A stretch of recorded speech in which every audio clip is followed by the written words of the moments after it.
talk about the humanistic learning theory. So everyone, the humanistic learning theory is an approach in education that focuses on the full development of individual potential. This theory emphasizes emotional, experiential, and intrinsic motivation aspects rather than the direct teaching of cognitive skills or behaviors. Below is a complete explanation of the humanistic learning theory. First one, foundations of humanistic theory. Humanistic learning theory in education is based on the belief that humans have a great capacity to grow and develop. The full development of individuals, such as emotionally, intellectually, socially, and psychically, is considered the main goals of education. Some key figures in this theory are Abraham Maslow and Carl Rogers. Abraham Maslow is known for his hierarchy of needs theory, which states that humans have basic needs that must be met before reaching their full potential or self-actualization. Carl Rogers emphasized the importance of the student-centered learning approach, where students play an active role in the learning process and teachers act as facilitators. The second is characteristics of humanistic learning theory. Some main characteristics that differentiate humanistic learning theory from other theories are: first, student-centered learning. In humanism, students are considered active subjects involved in the learning process, not merely objects receiving information. Students are encouraged to learn according to their interests, needs, and personal goals. The second is individual potential development. The primary goal of learning is to help students achieve self-actualization, which is the ability to fully develop their talents, skills, and potentials. So the third one is freedom and autonomy in learning. Students are given the freedom to choose topics they want to learn, determine the learning methods that suit them best, and explore their creativity.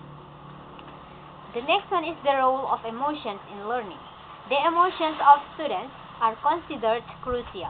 When students feel valued, supported, and emotionally safe, they are more open to learning and development.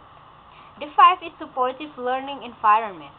The learning environment should be conducive, inclusive, and non-dominative, where students feel respected and valued. This creates an atmosphere that supports learning and personal growth. The third is key concepts in humanistic learning theory. Maslow's hierarchy of needs. Abraham Maslow developed a hierarchy of human needs consisting of 5 levels. According to Maslow, individuals need to meet basic needs before they can reach their highest potential. First one, physiological needs. Basic needs like food, water, sleep, and shelter. The second is safety needs. The needs for safety and stability. The third one is social needs. The need to be loved, form relationships, and feel a sense of belonging.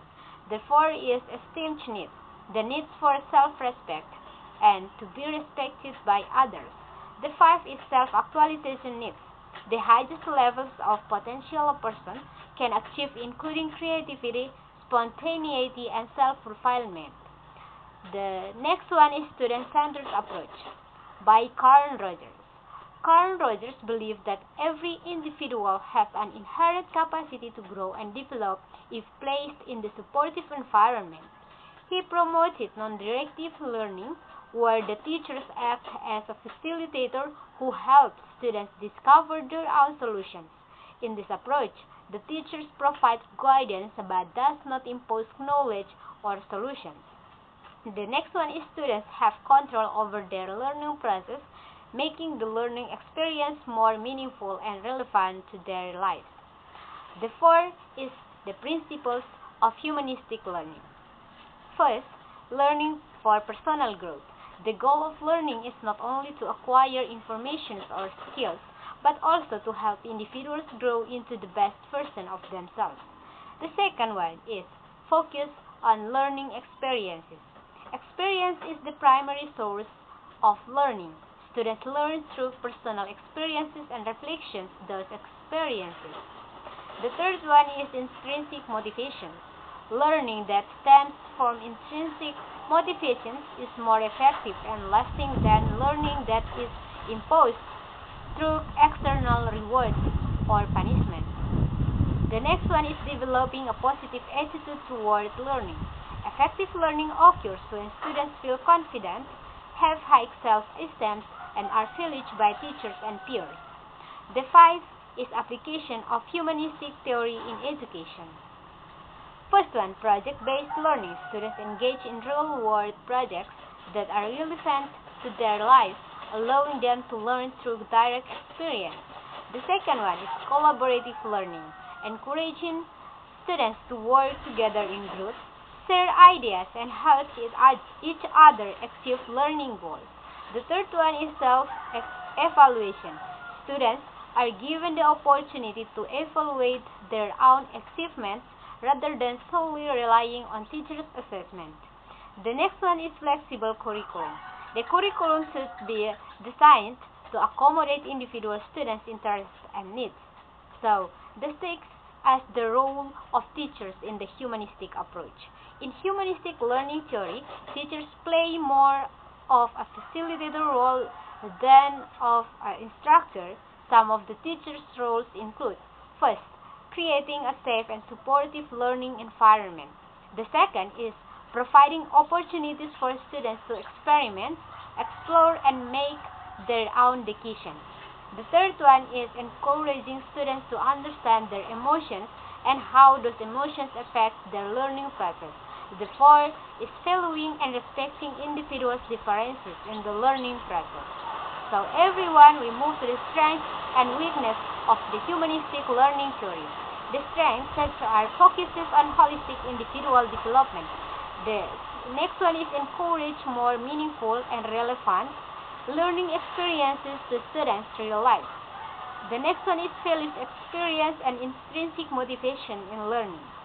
The weakness of this theory, such are: first, difficult to implement in highly structured, standardized educational environment. The next one is requires more time and resources to design student-centered learning. The next one is subjective assessments of students' learning outcomes can be challenging for teachers. So everyone, in conclusion, humanistic learning theory emphasizes the importance of creating an environment that supports personal growth, intrinsic motivation, and meaningful learning experiences. This approach is highly suitable for educational contexts that focus on the overall development of individuals, both intellectually, emotionally, and socially. That's all for me, and thank you.